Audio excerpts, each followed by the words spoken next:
Good morning, everybody. I'm Cheryl. I'm the retreat manager helping out. Lama Liz will be in just a minute. I just have a few business things to go over real quick. So in the hall, we ask that there are no smartphones, any type of electronic devices. They interfere with the microphones. And keep in mind that this is hybrid, which means the cameras are on all the time. And all sessions are being recorded and cannot be edited. So if you speak up, everybody will hear it later on. When we do Q&A, we'll pass around the microphone. Please speak clearly and state your name first. There are extra cushions, blankets in the back. You can help yourselves. And when the teachers come in at Wonderwell, we do not rise, but when they exit, we stay seated.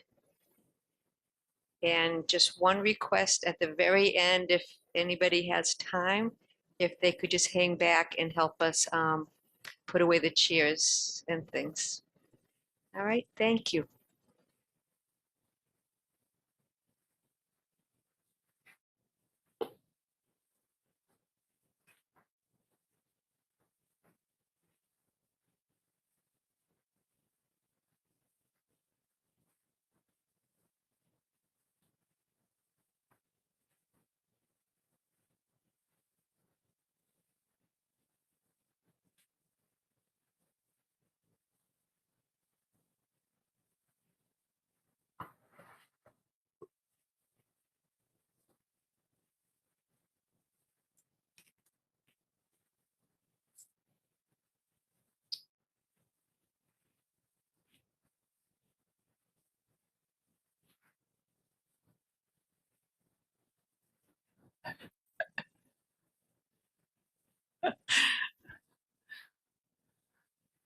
Good morning, everybody.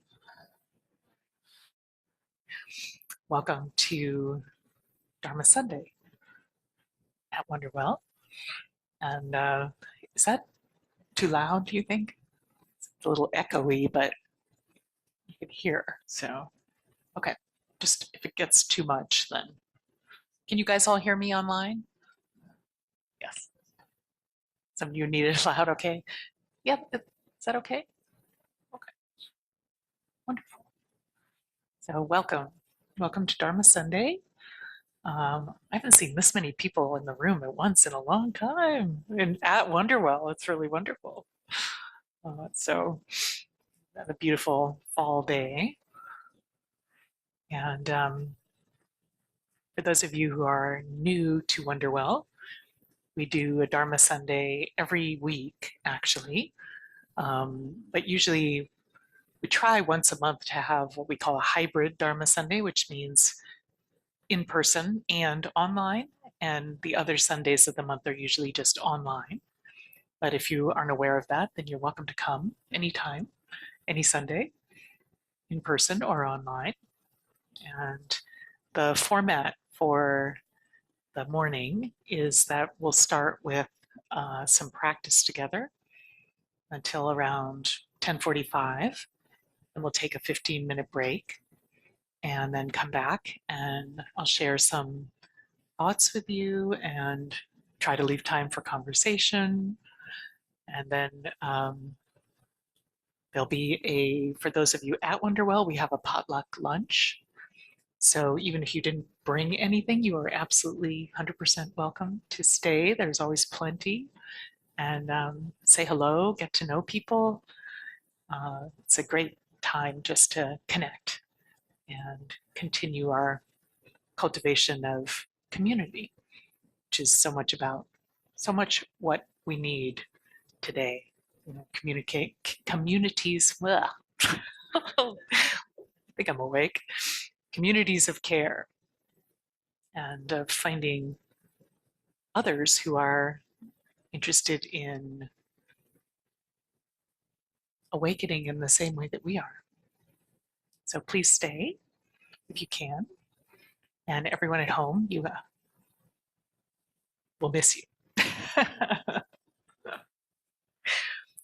So we're going to start with a prayer or two. And thank you. I don't have one. So for our Zoom hosts, we're going to start with the prayer of refuge. And then we'll do this pure perception and bodhicitta, and then the four immeasurable aspiration. Well, maybe we won't do that one. Maybe we'll do Jigme Lingpa's bodhicitta prayer this time, which I love. And that's on page 2. So page 1 and page 2. And, this is to give my little spiel about taking refuge, which is that this is a little practice, even though we're actually just chanting it, but it's a little practice that is a reminder, really a reminder that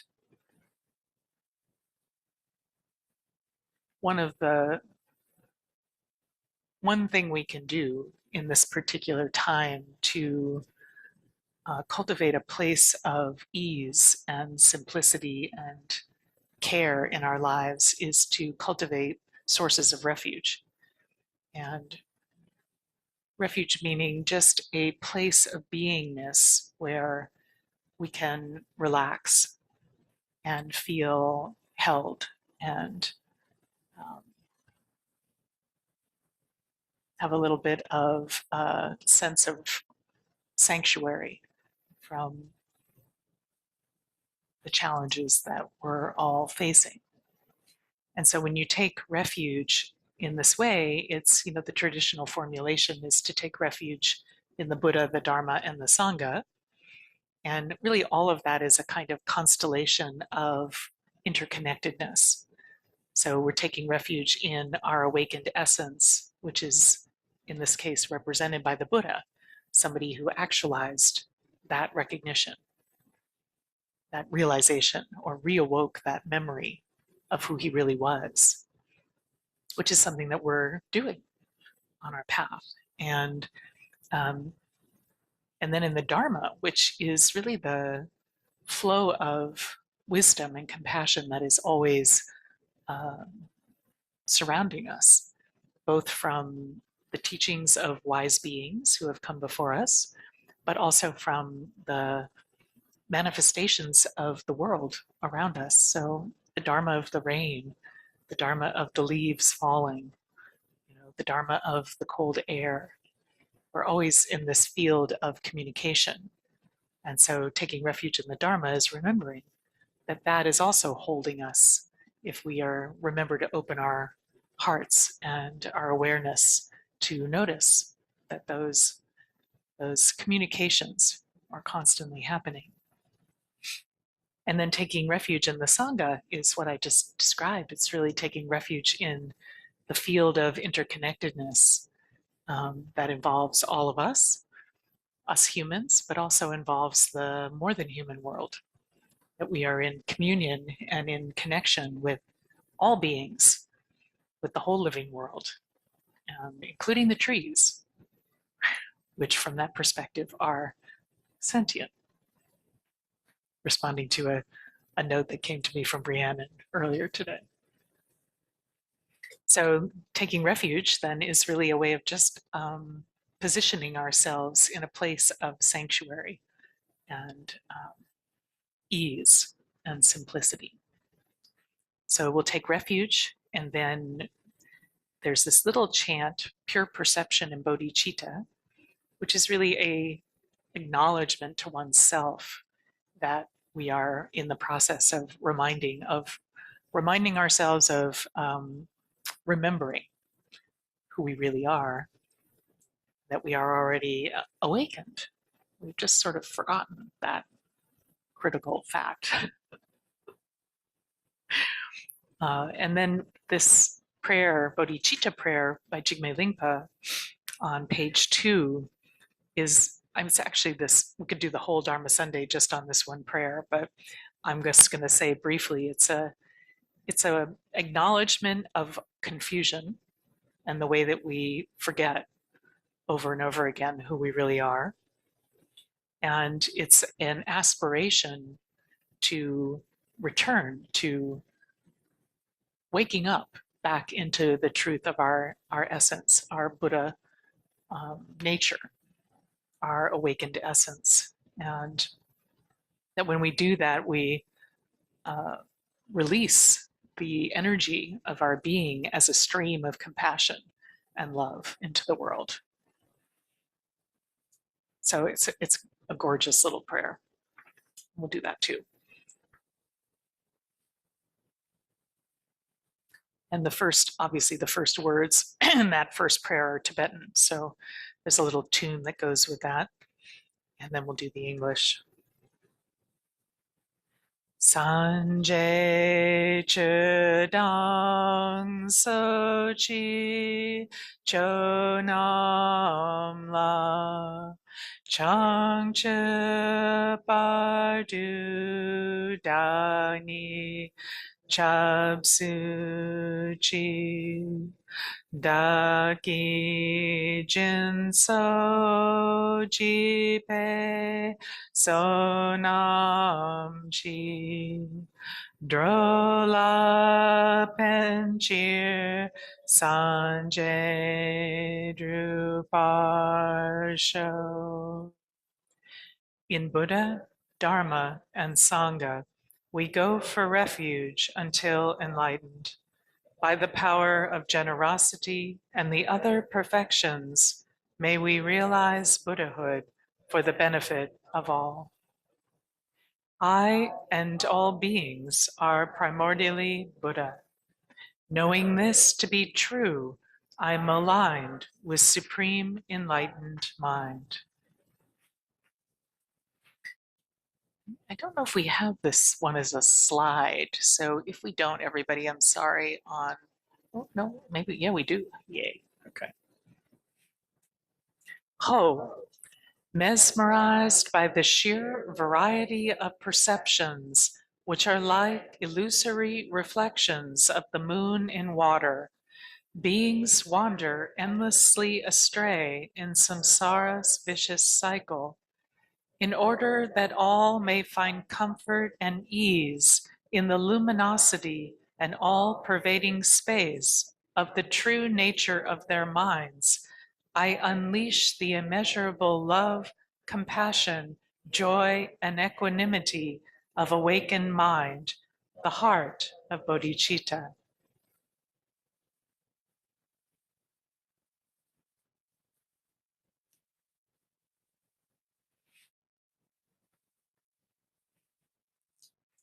This morning, the practice that we will do together actually harkens back to the beginning of my practice days. And it's a very, very simple practice of shamatha, but which is also a practice of vipassana. So shamatha means a practice of resting in peace and of training our capacity to stay in the present moment. And vipassana means the practice of seeing deeper into the truth of our essential being. And often they come together in any meditation that we're doing. These elements are part of almost every meditation practice. But this is a practice that just works very simply with the breath. Because one of the things I'm going to talk about this morning later on is the power of the breath. So I'm going to just give you the heads up of what we're going to do, and then we'll do it. But we'll just first settle with the body, connect to the body, and then connect to the breath. And the practice is simply to bring your attention to the feeling of the breath as it flows into the body. So you might want to just even notice the feeling of the breath as it moves in through your nose or mouth and out through your nose or mouth. And so inhale and then exhale. And at the very end of the exhale, you're just going to, for a moment, have a sense that you are letting go of everything and just expanding into space, kind of like releasing a bird from the prow of a ship, and the bird just flies off into the sky. It's very brief, right? Because then your next breath will come and you will breathe back in again. But as on the exhale, then at the end, just releasing into space. And there's a little bit of a gap then, just a very, very small gap between the end of the exhale and the beginning of the next inhale. And it's in that gap that there's the possibility of recognizing the inseparability between outer and inner space. That actually we are not separate. So just don't think about it too much, but just when you get to the end of the exhale, just kind of have this sense of letting go. And again, don't make a big deal out of it, just letting go. And then when the breath naturally wants to flow in, you follow it back in and then out again. So you're not altering your breath if you can help it. Not that easy, but try not to, get into some like,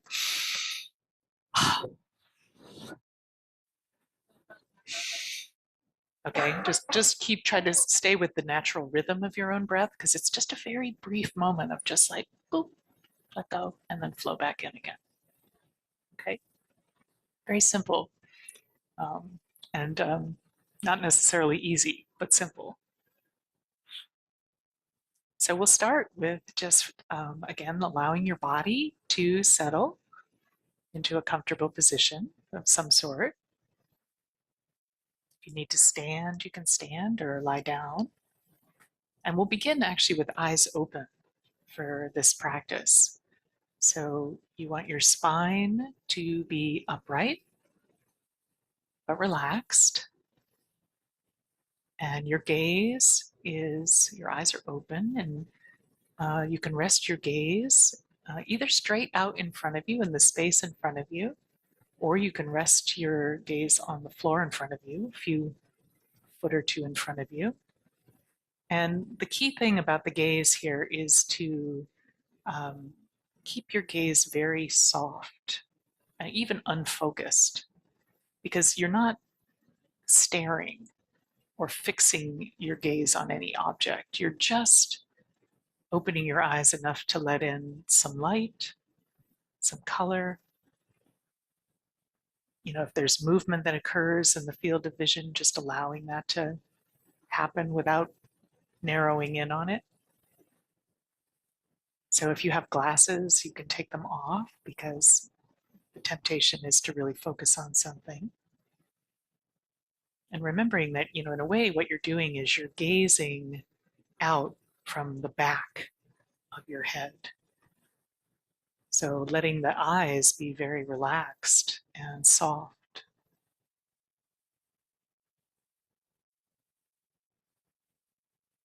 Let's just try that for a moment first. It's almost like having the eyes open is just a way to remind yourself that you are part of everything around you. So just try that first. Just sort of a sense of that softness of the eyes and the kind of panoramic feeling of being present in the space wherever you are.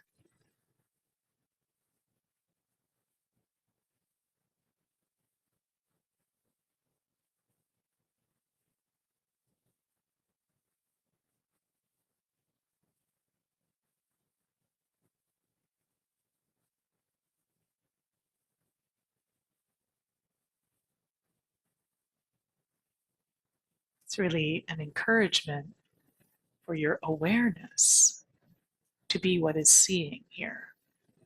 Kind of panoramic gaze of awareness.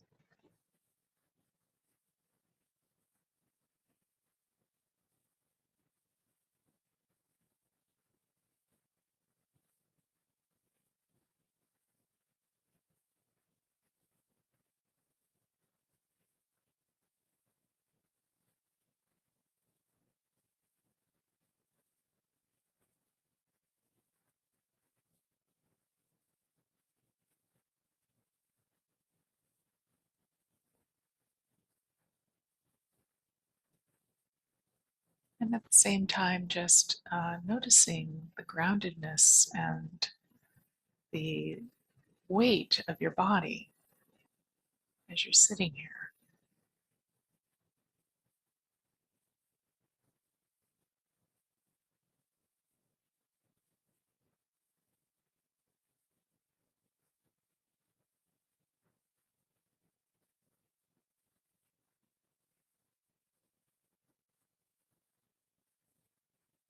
This body is what's holding you right here in this present moment. So just giving it a little bit of attention, you could feel the connection that is always there between your body and the earth, held to the earth by gravity, always connected.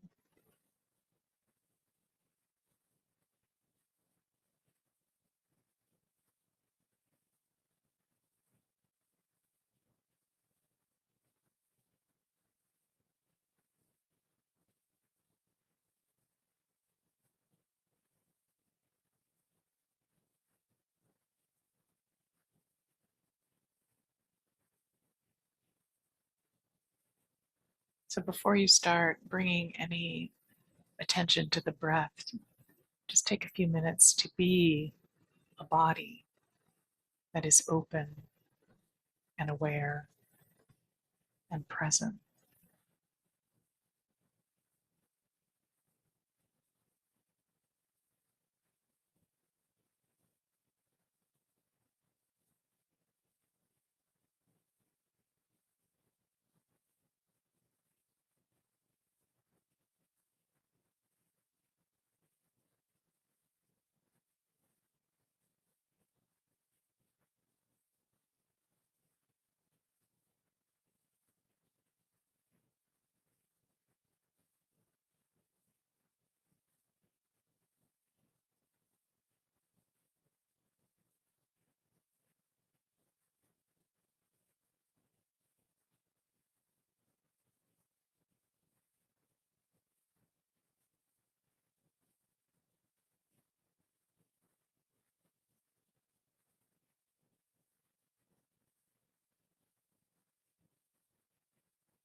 If you're getting carried away by your thinking,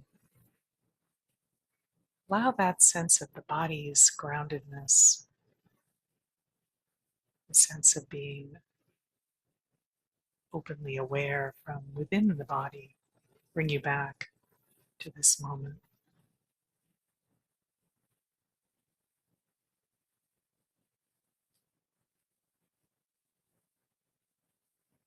Let those thoughts just ground down into the earth.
Now begin to become aware of the feeling of your breath,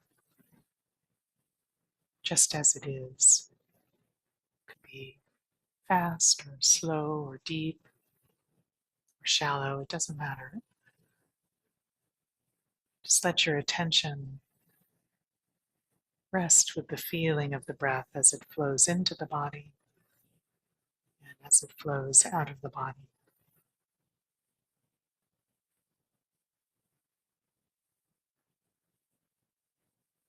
Do that for a couple of minutes before we start releasing at the end of the exhale, just to ground ourselves in the flow, the rhythm of our breath.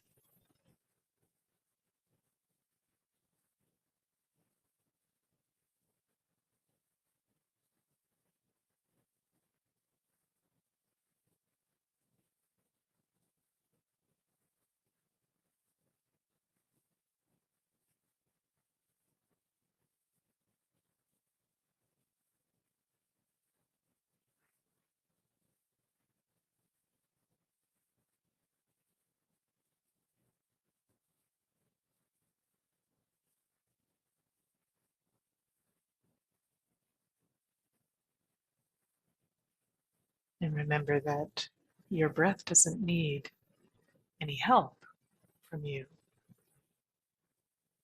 Your body knows how to breathe all by itself. So see if you can let this breath breathe you.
And then when you feel ready, you can add in this little detail of just releasing, letting go at the end of the exhale.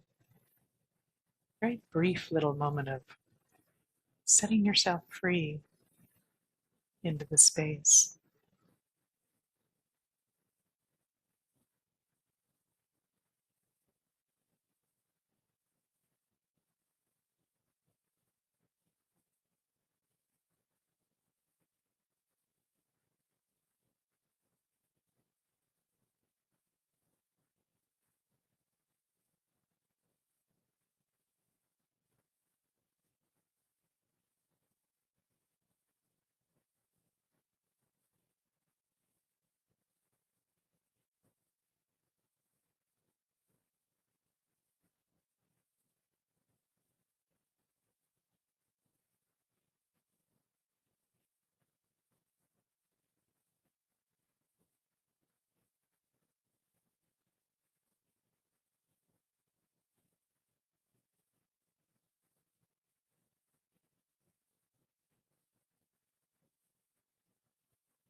That little moment of letting go at the end of the exhale,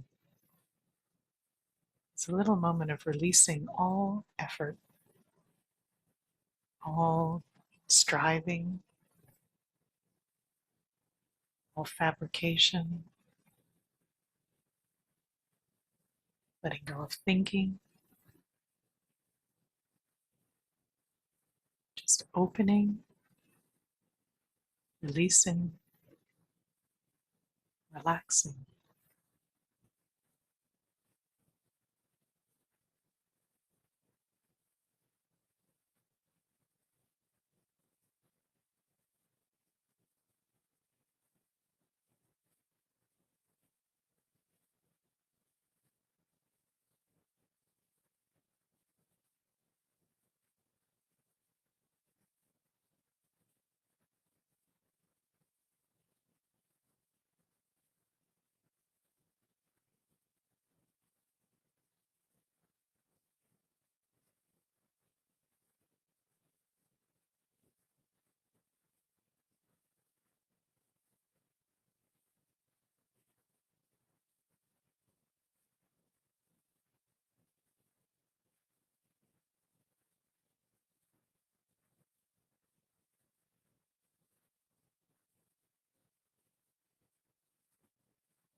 If you find yourself getting tangled up,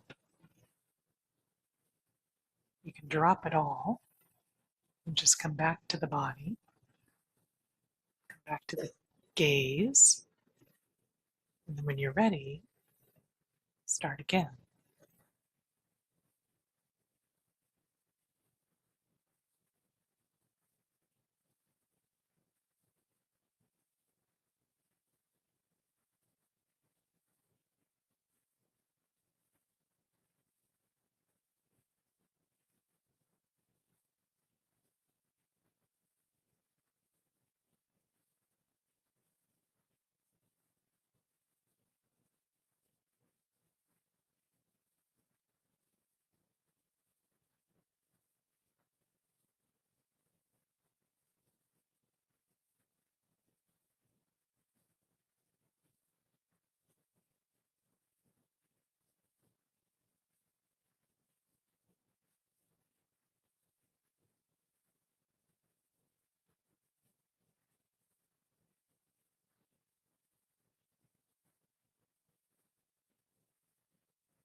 We'll have a 15-minute break and be back at 11. And I'll just ask you to keep silence during the break, just so that we can all return at the same time. Thank you.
Somebody ringing the gong by any chance?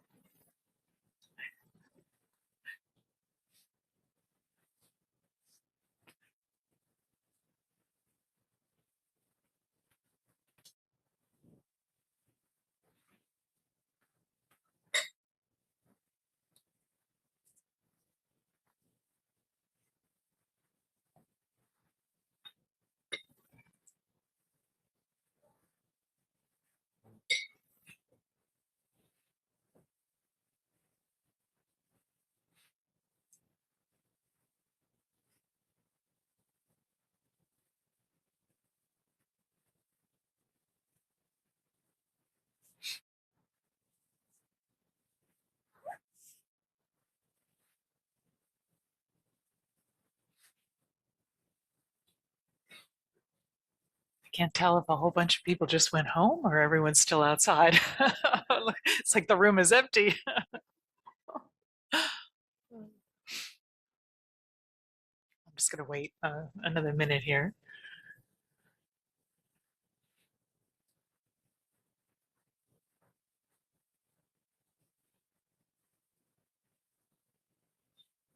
Oh, okay.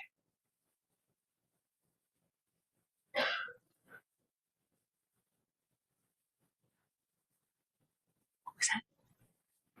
Okay, thank you.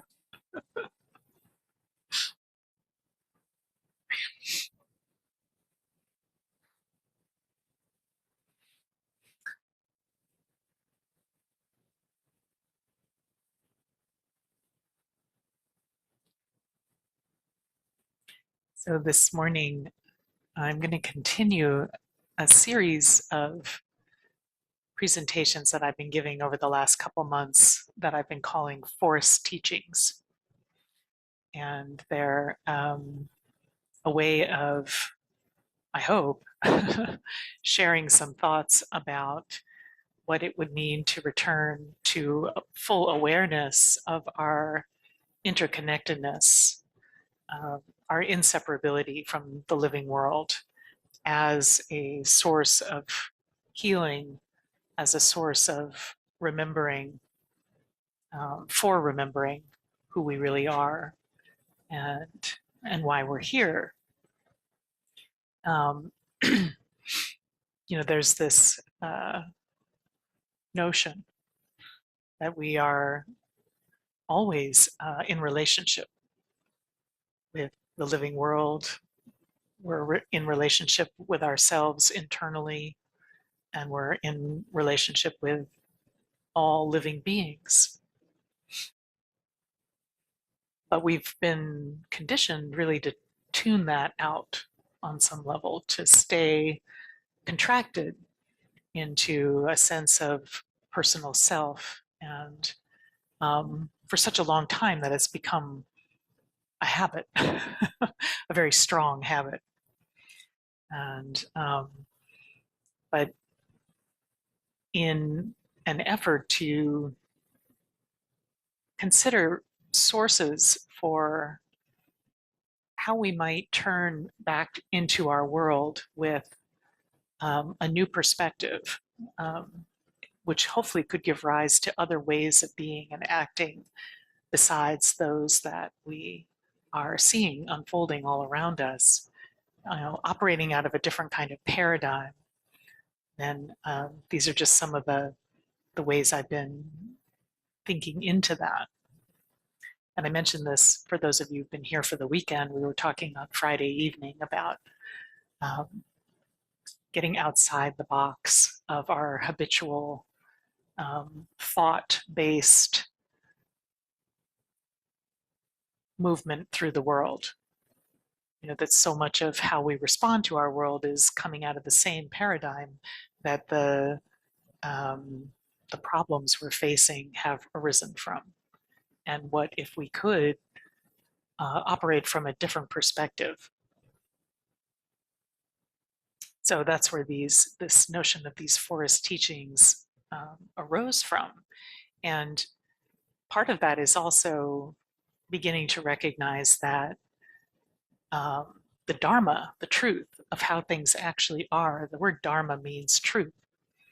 It doesn't mean just the teachings of the Buddha, although the Buddha's teachings are considered to be Dharma, a truth about how things are.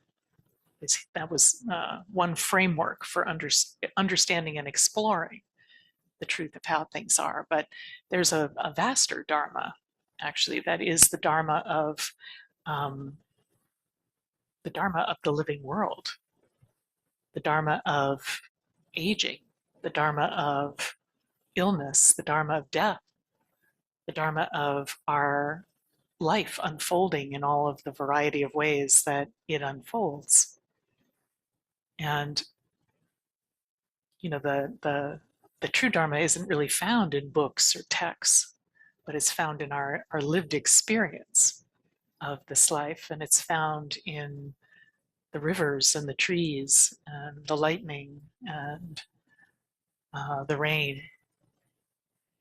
And when we can really allow ourselves to start to listen to that Dharma, to hear that Dharma, then the whole world, really is becoming our guide, our teacher back to who we really are. So I titled this morning's forest teaching, Breathing with Reverence. And I want to explore how this notion of breathing with reverence as a way of positioning ourselves to hear a different kind of truth, a different kind of compassion, a different kind of wisdom that is not being communicated to us through words, even though I'm sitting here talking to you. In the Buddhist tradition, in the Tibetan Buddhist tradition, there are two lineages of teachings that are considered to be non-dual teachings. And one of them is the Dzogchen path, which probably a lot of people have heard of. It's a kind of big buzzword these days, Dzogchen. And the other is Mahamudra, the Mahamudra path. And in the Mahamudra path, they describe 4 different kinds of teachers that we can relate to and learn from. So there's a lineage teacher, which is usually somebody in an embodied form of some kind, human. Then there's the written teachings that I was just describing before, like the teachings that are written down that we can read and we can listen to. But then there's this notion of what they call the experiential guru, or the guru of the whole world, the guru that is of the phenomenal world, of the living world. And that at some point on our path, we let go of some of the assists that have been helping us along our path, and we open ourselves to receive the teachings of the phenomenal world, the living world. So the whole world becomes our teacher, and every aspect of this life becomes a teacher from which we can awaken. And then really the ultimate guru, so the 4th guru is what they call the ultimate guru. And this is the realization that actually the most profound primordial wisdom lies within our own essential nature. And that this whole path is a spiritual path of any kind really is a way of returning to that essential nature, to remembering who we really are and why we came here. And that at some point we begin to trust that in this dimension of our being that is always present and is awake and aware and luminous and loving. And that becomes the primary guru. So I've been thinking about, well, what sort of receptivity would we want to cultivate in order to invite this interconnectedness back into our lives, this recognition of our inseparability as a way to remember who we are. And so I was thinking of this phrase that I'm calling breathing with reverence as a state or a stance or a positioning of oneself in a state of receptivity. Because if we're not receptive to these unfoldings of wisdom and compassion and that are all around us, we're not going to hear anything. So how do we cultivate a state of receptivity where whatever our ideas are about how things are set to the side a little bit? Because very often, we think we have a lot of thoughts about how things are, a lot of beliefs about how things are. And sometimes those get in the way. They create a filter between us and a kind of direct, raw experience of the truth of things as they actually are. So first I want to talk a bit about the breath, and then I'll talk about this notion of reverence. You might think at this point in the Buddhist path that how much more could you actually say about the breath? It's like breath is like a topic that continues to be explored and comes up. But the truth is that for most of us, we're moving so fast in our lives that the breath is more, it's just an afterthought. We don't really pay much attention to our breath unless we're, exerting ourselves really heavily, or we get sick and, have a sinus infection or a chest cold or something, and then breath, we can become more conscious of our experience of breathing.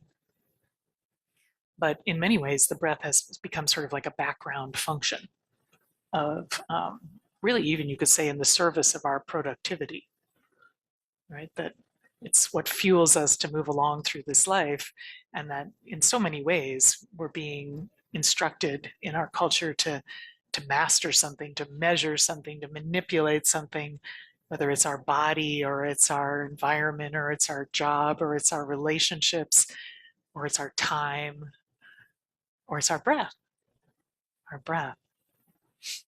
And there's something about that relationship to the breath where it becomes nothing more than just the fuel that keeps us alive.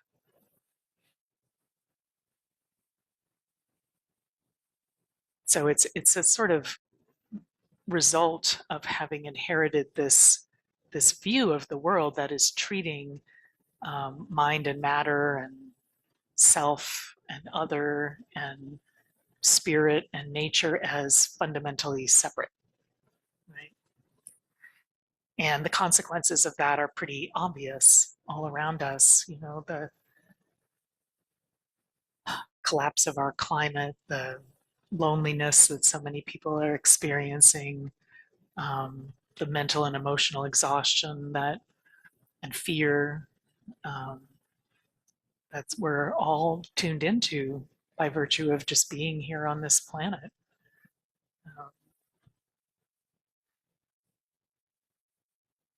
So there's this sense that maybe our breath, which really is like the most immediate expression of our belonging, actually, the most immediate expression of our belonging, it's become kind of unnoticed, shallow, constricted. A lot of us don't even know how to breathe deeply anymore.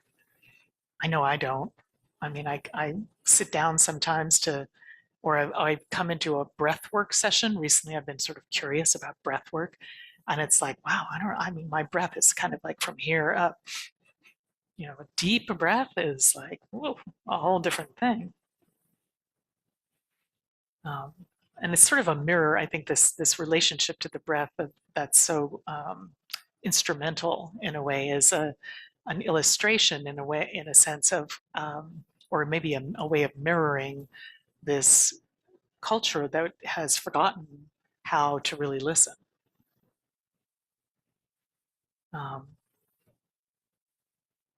So this notion of turning back to the breath is an invitation, I hope, to recognize that the breath isn't just some sort of technique of self-regulation, but it's a sacred exchange with the living world. When we breathe, we are entering into, from the moment we take our first breath, we are entering into this sacred exchange with the living world. And that this breath is actually a conduit to our innate wholeness, um, to the part of us that has always been present, that's never been lost.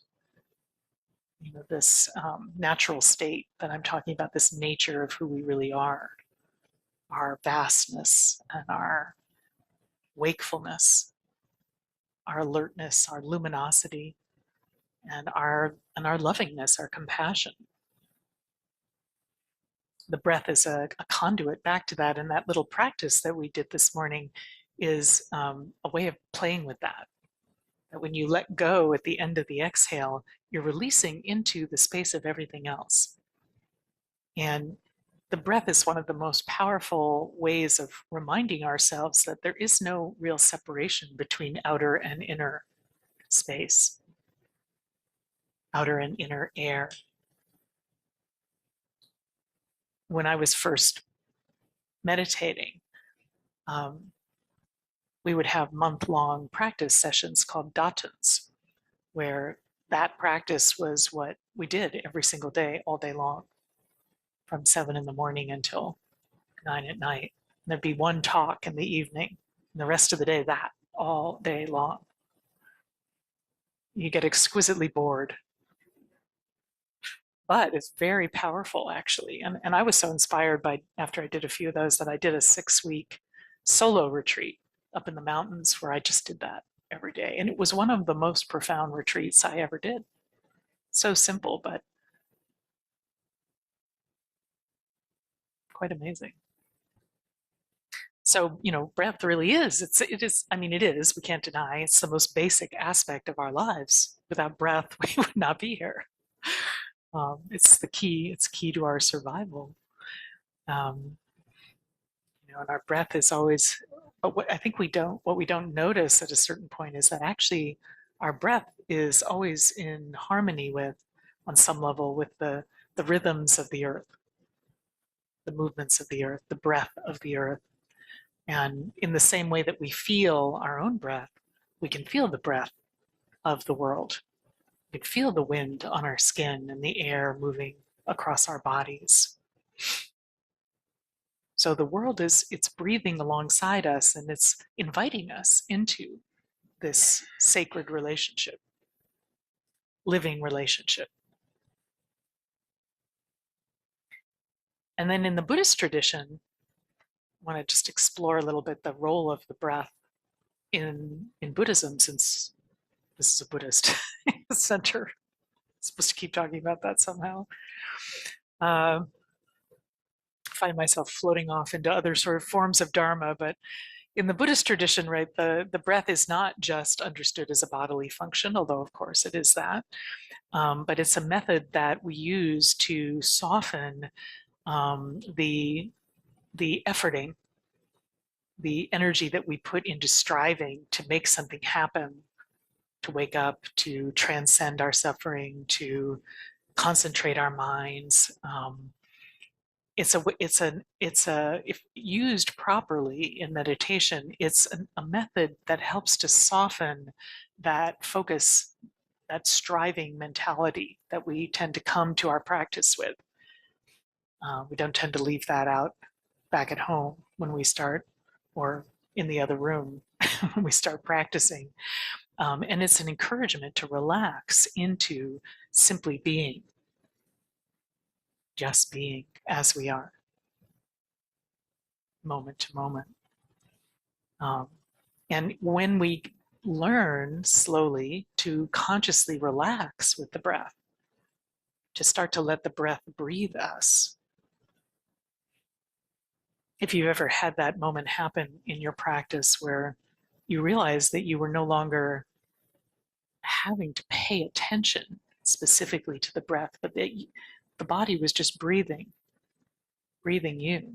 It's a tremendously relaxing and easeful experience, very easeful. Like when you go into deep sleep, you know, your body is just breathing and the body is completely relaxed and open.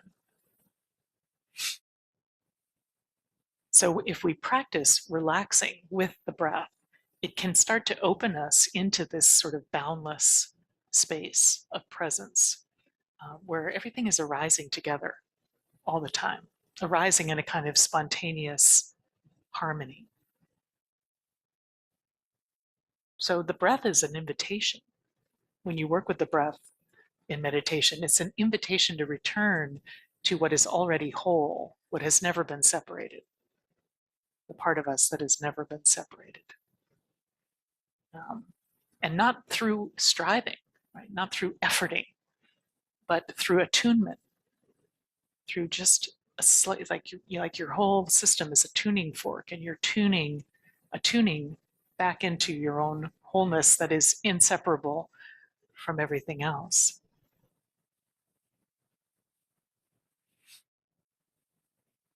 So when we did that practice this morning, in that little second where you let go into this kind of spacious stillness and openness, there's an opportunity to experience how fragile the veil of separation is between the sense of I over here and world out there. It's very actually flimsy, this veil. And when the veil begins to lift, it actually reveals this web of interbeing that connects us to everything.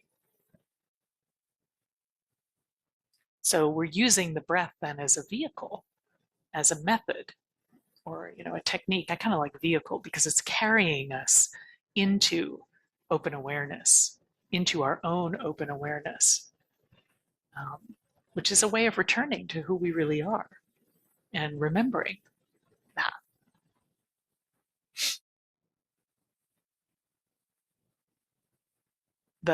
Those two streams of teachings in the Buddhist tradition that I just mentioned, Mahamudra and Dzogchen, both of them are these lineages of non-duality.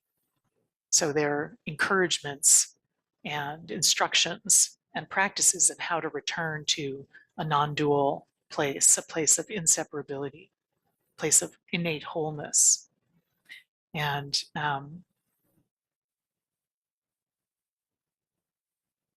there's a quote from Guru Rinpoche. Guru Rinpoche was the Padmasambhava. He was an 8th century Siddha, or sometimes they say sorcerer, but actually really he was just an advanced meditator with a lot of realization. And he is attributed with having brought these streams of the Buddhist teachings into Tibet in the 8th century and establishing them there at that time. And this is a quote from him. He says, "All things are your own mind. All things are your own heart mind. Seeing objects as external is a mistaken concept. Like a dream, they are empty of concreteness." And that can sound like some kind of denial of the living world. Like, oh, wait, there's nothing actually there. But it's really more of an invitation to recognize that what we think about what is there is not there. There's something else that is there instead, something that is empty of our thoughts. So it's an invitation actually to perceive reality differently, to engage with reality differently. That quote, as not separate from ourselves. It's an invitation to recognize this lack of separation that is always there. That the outer world is an expression of the same awakened awareness that we can discover within ourselves and on our path. So when we practice with the breath, like we did this morning, right, it's an act of remembering this fundamental interbeing that we are. To quote Thich Nhat Hanh, it's hard not to quote Thich Nhat Hanh, interbeing, but there's a loosening of this illusion of separation that leads to so much of our struggle when we work with the breath. So each breath that we take could could be a bridge between this body and the living world, between the wind and the mind. You know, that the trees are no longer surrounding us, but they include us. And when we start to experience that kind of connection, re-experience that kind of connection, you know, when the rhythm of our own breath is echoing the rhythm of the breath of the forest, for example, then that awakens feelings of wonder, of awe, maybe, of curiosity. And then I'm using this word of reverence, which sounds like I don't know, I like that word. I like the word reverence because contrary to what we might think about reverence, reverence isn't about awe at something that is distant from us somehow, but it's a recognition of an intimacy with something that is shared. And the result of that recognition, then this experience of wonder, of reverence. So let me just say a few things about reverence now. That when we do experience something we might call reverence, and that could be wonder, it could be awe, it could be, actually the word comes from Latin reverentia, and it can mean awe, it can mean respect, it can mean honor, it can even mean to be afraid of, actually. But when we do experience reverence in some form, there's an assumption within that of sacred relationship, or a recognition maybe of sacred relationship that we're embedded in.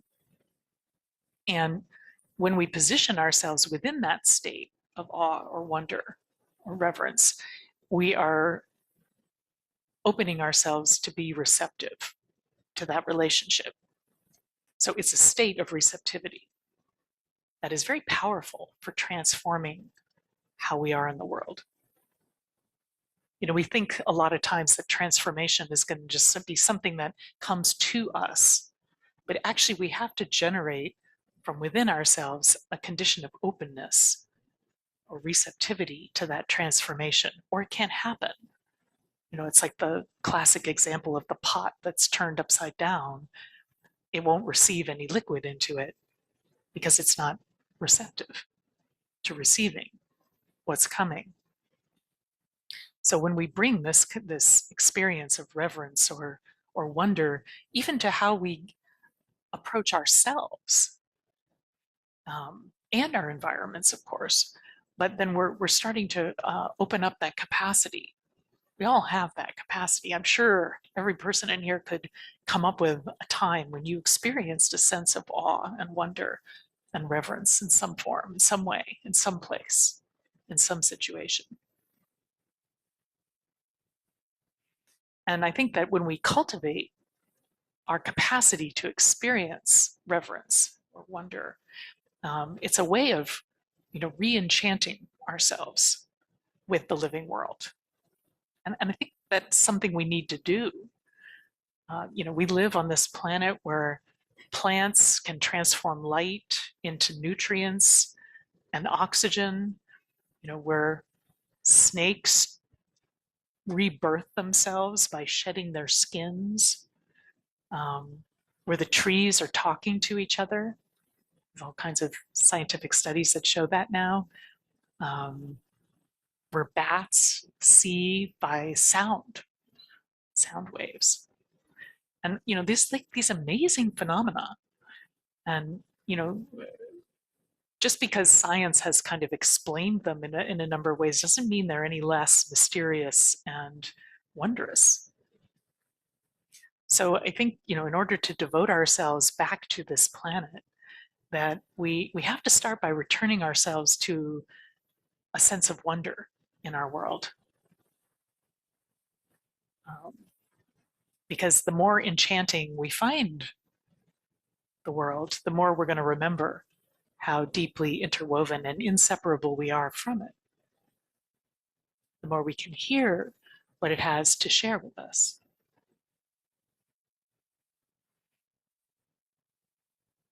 And then reverence also has this dimension to it where um, it's about understanding something about how we're spiritually related to the living world. Because even though there's this, something about spiritual relatedness includes mystery. We come to spirituality, many of us, because there's some awareness we have that there is some sort of mystery to this life. We don't know everything. We had a beautiful conversation about this the other day, but not knowing, right? It's not knowing. Even though we've got all this insight into, through science into the universe, there's still a whole lot that we really don't know. And even just, according to NASA, 95% of the universe is dark matter and dark energy. And we don't really know what those are. We don't know what those are. 95%. It's completely unknown to us. It's a mystery. And so part of cultivating reverence means humbling ourselves before the mystery of this life and this universe and this planet. The fact that every single snowflake is different, of the billions of them that come down, seeing the sacredness of that there's a dimension of our relationship to the living world that goes past our capacity to understand intellectually. We can only really stand there in wonder, actually, in the face of it. And then, there are lots of religious parables and spiritual teachings that cling to these metaphors of light. So much about the light. But there we have 95% of the universe is dark matter, dark energy. And the dark, then, really the unknown, the not known, has just as much to offer us. I'm going to read you this little quote from Bayo Akomolafe about the dark, just because it's so beautiful. I can't help it. I have to read it to you. Turn toward the smoldering darkness whence you came, and thank her for shaping you, for scaring you, for wounding you, and defeating you, and shaking you. Because in her womb, you were thoroughly purged and made fresh for new glimpses of wonder. As you walk farther into the domineering light, the dark will bless you with a gift to remind you that you are not as contained or as limited as you think, that there is more to you than what meets the educated eye, that whatever you do, the whole universe does the same along with you, imitating you with a childish keenness, and that you are never, ever alone.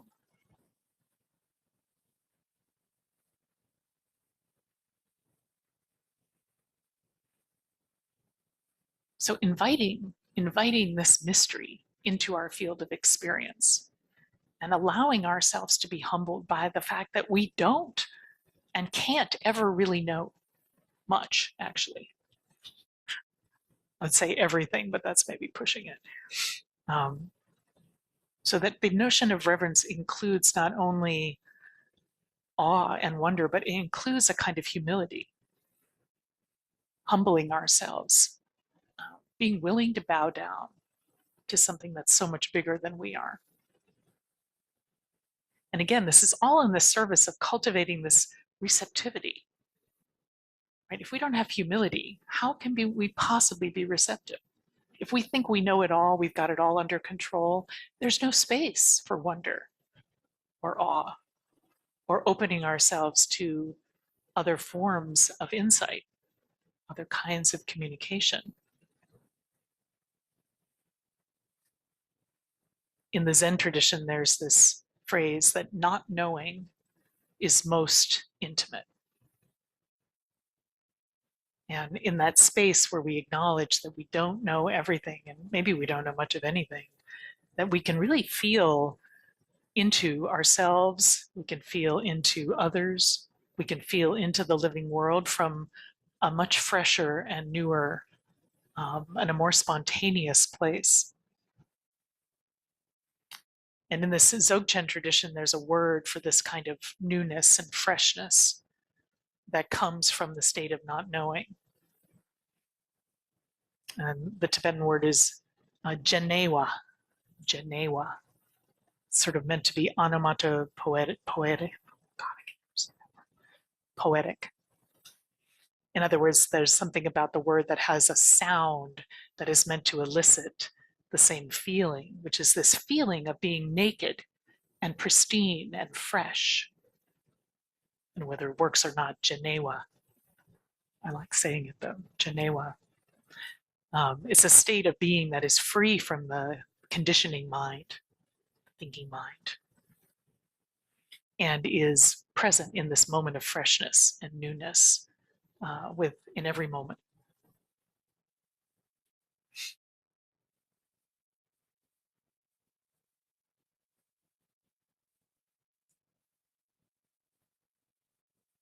So when we practice meditation, we could be cultivating this notion of reverence, this experience of wonder. And actually, maybe you've had the experience of being in retreat, and at some point you realize you're seeing things differently and you're hearing things differently. And there's a freshness to the same view that you've seen over and over again, or the same sense of yourself. And a lot of times I hear people talk about this, that they have this sense of like being back in a state of wonder, that how can this world be so beautiful? How could things be so available? So there's something about practicing that does cultivate our willingness and our receptivity to allow this full spectrum of our experience to open us into the more that we are.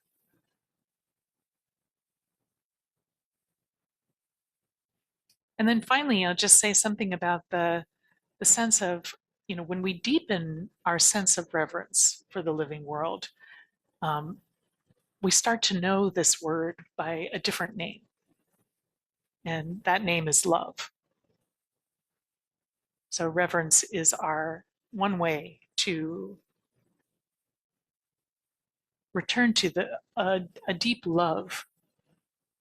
The love that is, love is this amazing field of energy. And it's what binds together things that are seemingly separate. When you love somebody, you feel united with that other being. When you love the tree in your backyard, you feel connected to it. When you love your pet, you feel joined with that pet. And love is something that lets us see the world with freshness, the same sense of freshness and newness. When we're in love, when we feel love, there's a freshness to our perception and our experience.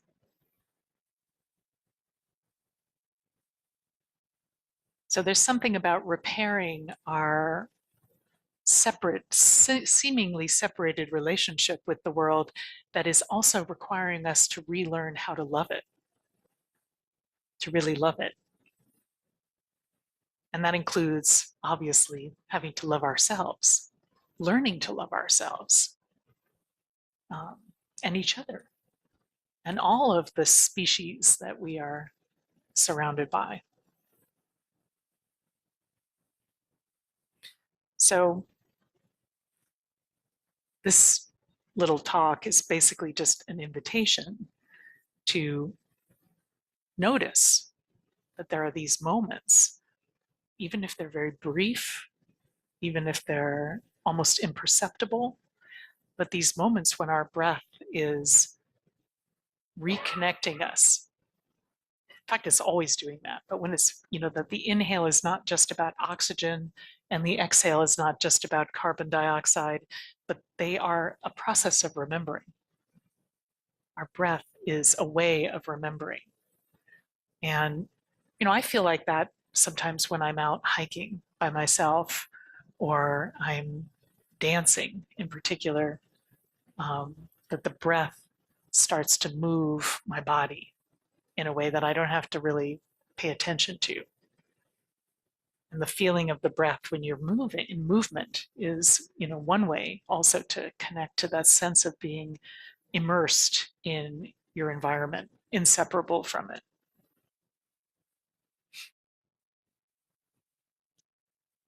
So many different kinds of moments where our breath is a conduit for reminding us that we are woven in the fabric of reality, woven into it.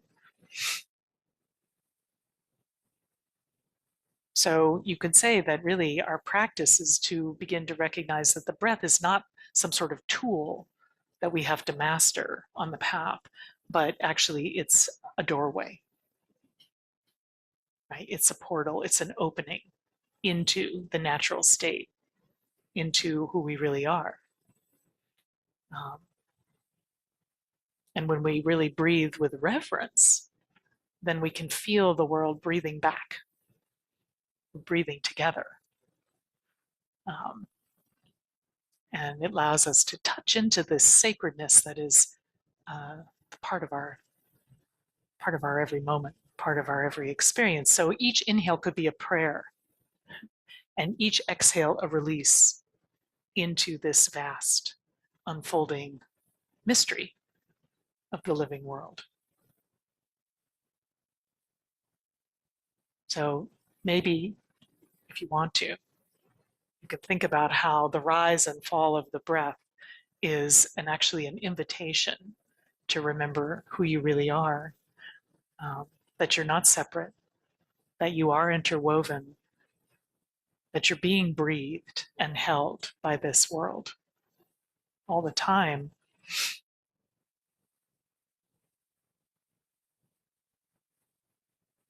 And I'm going to end with a little poem by Rilke that I think just sort of sums it all up, actually. And then we can have some time for conversation. But so this is by Rilke. Ah, not to be cut off, not through the slightest partition, shut out from the law of the stars. The inner, what is it? If not intensified sky, hurled through with birds and deep with the winds of homecoming. I'll read it again. Ah, not to be cut off, not through the slightest partition shut out from the law of the stars. The inner, what is it? If not intensified sky, hurled through with birds and deep with the winds of homecoming.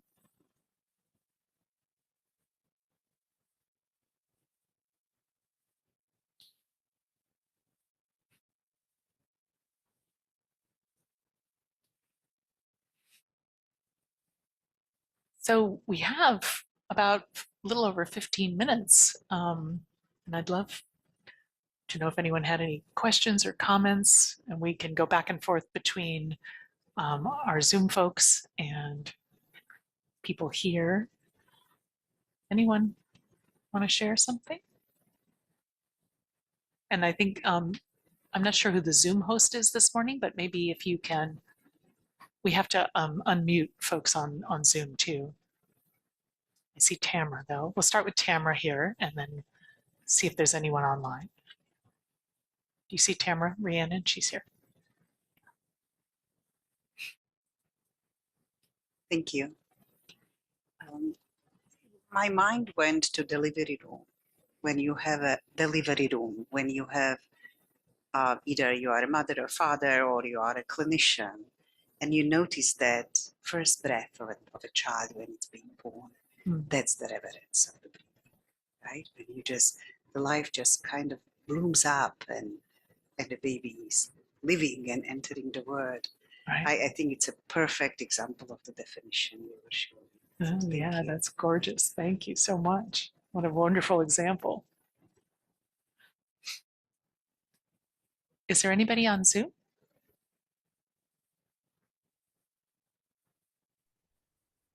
No, we don't have anybody yet. Okay. Pash. Hello, my name's Parish, and I just love that talk. Thank you so much. And I was aware of not only the breath being this conduit and connective, as you so beautifully put it in many ways, but our eyes are those too. And to think about the fact that as I see anybody here, that really what's happening is what's on the outside is in on my retina, upside down, then being translated to my brain. And then I get to see. And cameras, I'm a photographer. Cameras are that too, that there is no, that it is an instrument, a box that is, it's essential. Primitive magic is just through a lens. What's outside is brought in. And I've always loved that as I try to practice my art, that in a sense, there is a dissolving boundary, as you've been saying, between external and internal through our eyes as well. I just wanted to offer Wonderful. that. Thank you so much. Another beautiful example. Online, we have Anne.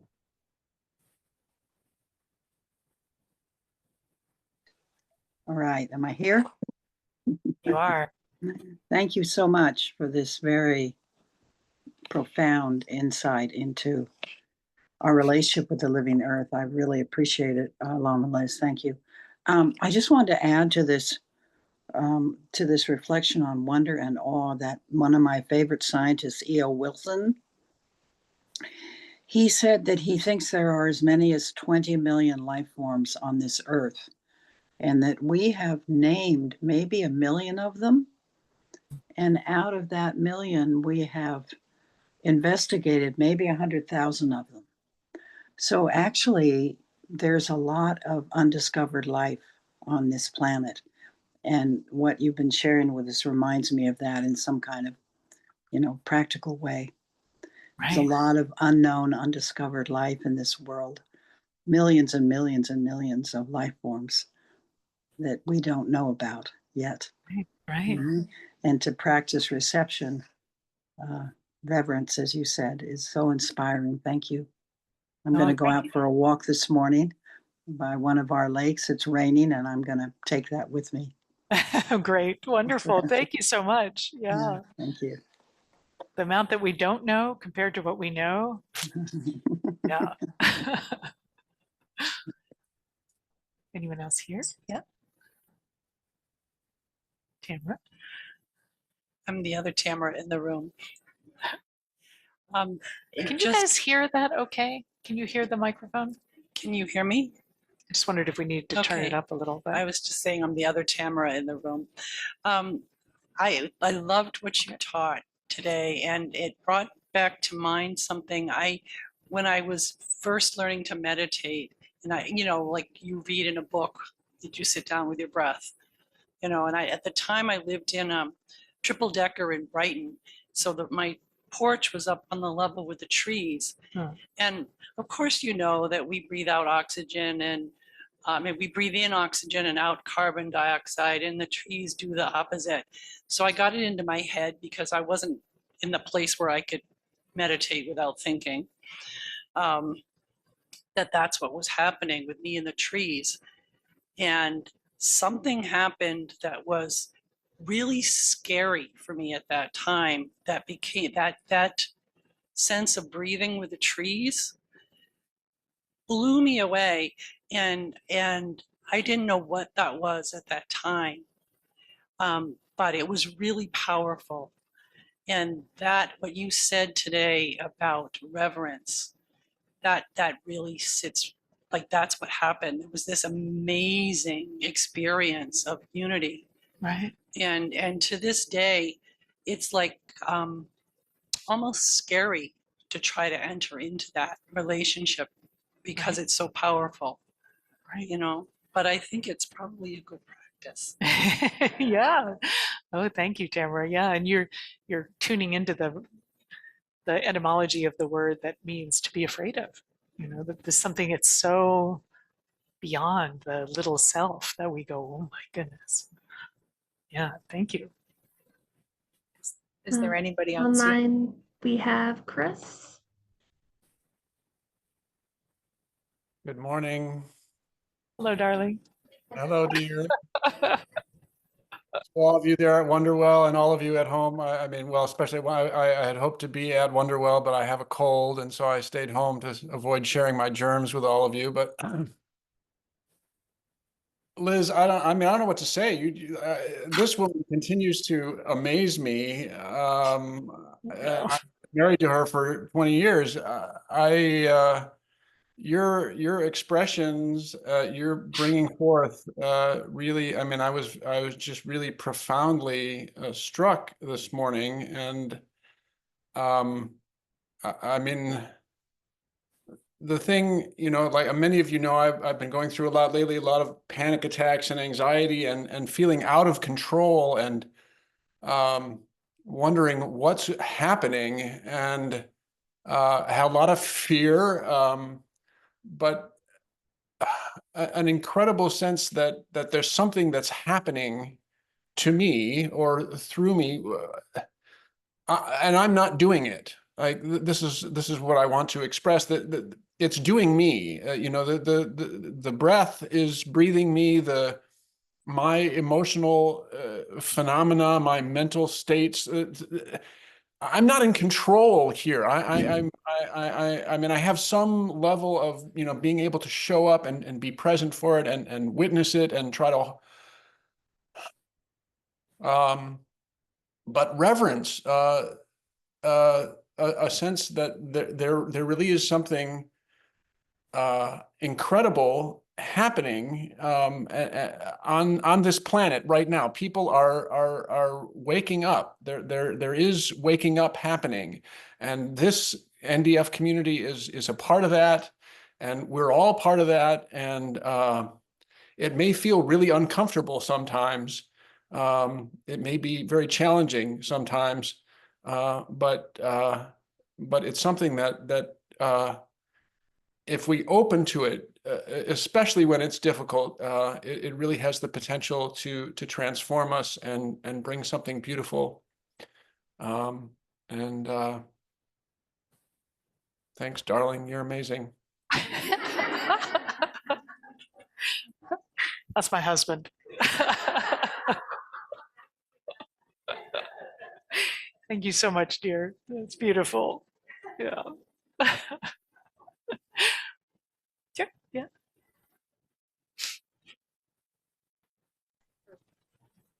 And another online, if there isn't somebody in the room, we've got, We- I apologize if I We mispronounced. do have someone in the room, but then we'll come back. Okay. So I too have had the experience on a retreat in nature where it's just like suddenly the boundary just completely dissolves and you're like looking at grass in a way that you've never looked at grass and feel wind. And I love that sense of awe. And I love the word reverence because I am really struggling with the word devotion. Mm-hmm. And I don't even know why I struggle so hard with devotion. But when you say reverence towards awe, and I try to switch it with devotion towards awe, which is something I feel like I should feel because I love the sensation so much. And I'm thinking about, you know, it's like, oh, it's got to be a great practice. But it's interesting that the wording can be such a divisive kind of separator in a weird way, that reverence towards something feels different than devotion, but I don't know, I guess judging mind is like, it should be the same, or maybe it's the next level. So I'm curious on your thoughts. Well, you know, for a while I was just switching those words also, and because I felt like what was being pointed towards with devotion was what I would call reverence. And the word devotion is so laden down with a lot of baggage, especially in Buddhist traditions and other spiritual traditions. And I just kept trying to think of another way to express the same state of open receptivity and humility and awe that allows us to be fully receptive. And reverence just feels, to me, more evocative that way. So, I mean, that's kind of, yeah, I'm also in that exploring of these terms and how they can either open or close us down, depending on, you know, what the word is associated with. So, thank you. And then from Zoom. We have Lady, I believe. Hi. It's Lady. Lady. Hi, Lady. Hi. Chris, thanks for sending the link. This was such an incredible talk. It's so awesome to hear you speak today. And yeah, I loved what you said. That everyone keeps saying again, but like, yeah, about the breath doing you and that sort of just the linguistic exchange there is so important. And um, you know, at some point we'll probably get sick of saying it that way and we'll say it another way, but it has that freshness of the breath is doing you. And the way you said the trees are including you is such a nice way to say it. And I wanted to ask you, like, I feel like over the past year, kind of my little thing, and I don't know, maybe we've even talked about it, but like, so you have these moments of reverence. I feel like, you know, as an artist as well, it's like, that's my sort of daily bread is that. And in a way, it's almost like, I feel like what I come to is these moments of deep reverence, whether it's in meditation or out in the woods or in the studio or wherever I find that. And then, but then I've started to notice that my sort of conceptual mind will come in and then sort of examine that.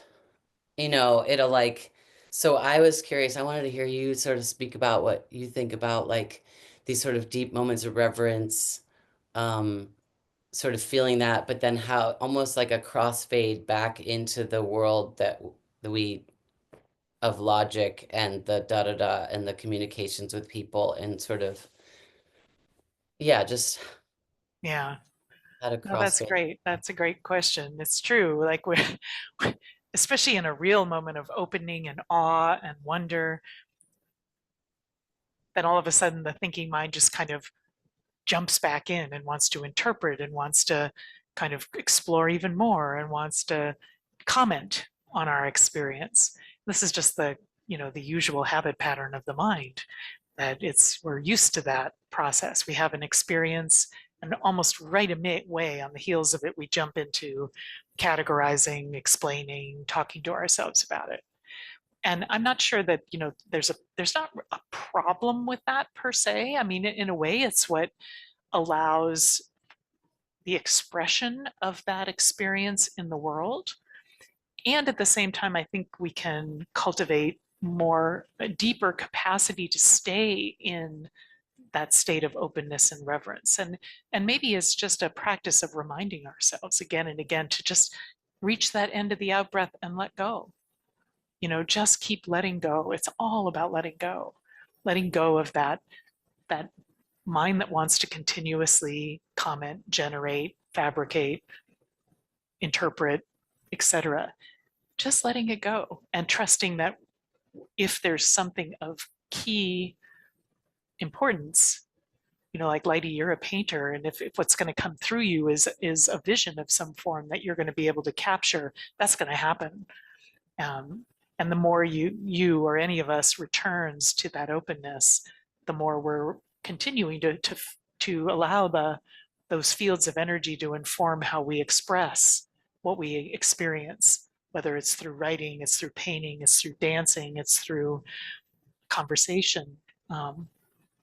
but letting more and more the sense of interrelatedness and awe inform our communication, inform our action, inform our way of being. So thank you. I mean, I'm not sure that's a full answer, but it's at least a partial answer. And, because, yeah, how do we bring this back into the world? I mean, we are the world, and there's also this kind of other level of like dealing with the challenges that are out there. Thank you. Yeah. Hi, I'm Steve. Hi, Steve. Yeah. Thank you for that talk. Wonderful teaching, wonderful presence as well. The high side of wonderful, I think. And you probably couldn't see it, but any of us who looked over your right shoulder out the window could see that as the wind rustled those leaves in that yellow oak, that tree was applauding. Oh. They're just waiting for us to come back to them. They are. This is my first visit, and Friday night I opened a book of poetry. And if I may, read a stanza from one that really struck me. Please. It's a woman looking at a tree out her window. She closes by saying, "And yet somehow that maple tree knew me. We talked and talked until I became birched and oaked, crabappled and cherried, drunk with all the treeness I'd forgotten. My God, to think I could bud, even blossom." Oh, I think we stop there. That's just perfect. Thank you so much, Steve.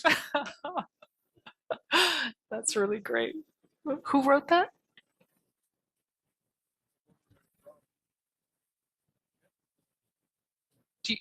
Robin, is it Kimmer? Okay, anyway, never mind. Thank you, though. That was great. You want to say something else, Tamara? Okay, let Tamara, and then we really will. Yeah. On behalf of science. Okay. Right? Yeah. So the science is waking up to these interactions with the world. And I want to mention it because it's okay to be on the scientific and spiritual path. Oh, yeah. So in medicine, there is a part of medicine that's called forest bathing. Right. And started in Japan, and medical students are taught by Dr. Lee and the rest how to actually walk through the forest in order to bring the nature to the patient care. So there is a little book that's called Forest Bathing, and it's just the most beautiful way of bringing science into the spirituality and offering patients a healing method that is not only a prescription of chemotherapy, but actually going to the forest and be healed there, which I would very highly recommend. It's beautiful. Oh, yeah. Thank you. Forest bathing. Absolutely. And I mean, I certainly wasn't trying to say anything negative about science. We've learned so much that way. It's just sometimes that paradigm, does separate, tends to separate more than unite. But I think you're right that there's now there's a more and more of a intersection that we're seeing between what we know from our experience and what science is now able to show from that perspective. So. All right, everybody. Well, thank you so much for coming. And before I want to do one final little dedication of merit for our time together. And rather than reading the prayer in our book, which we often do, I would want to invite everyone to just take a moment of silence and to formulate your own dedication of merit so that any benefit that you feel has come to you from our time together, you are offering out into as a prayer of healing, of love, of connection. It could be to the whole world. It could be to someone who really needs some extra care and love. But each of us individually formulating your own little internal prayer, and then having a sense of just releasing that energy out into the world. So we'll take a moment here just in silence, and I'll ring the gong when we're done.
Look forward to seeing you all next time.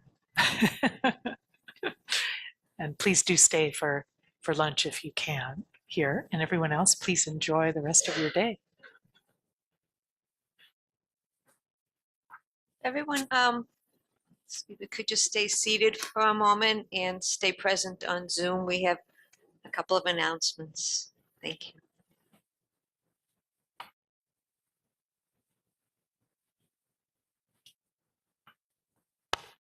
That was so wonderful.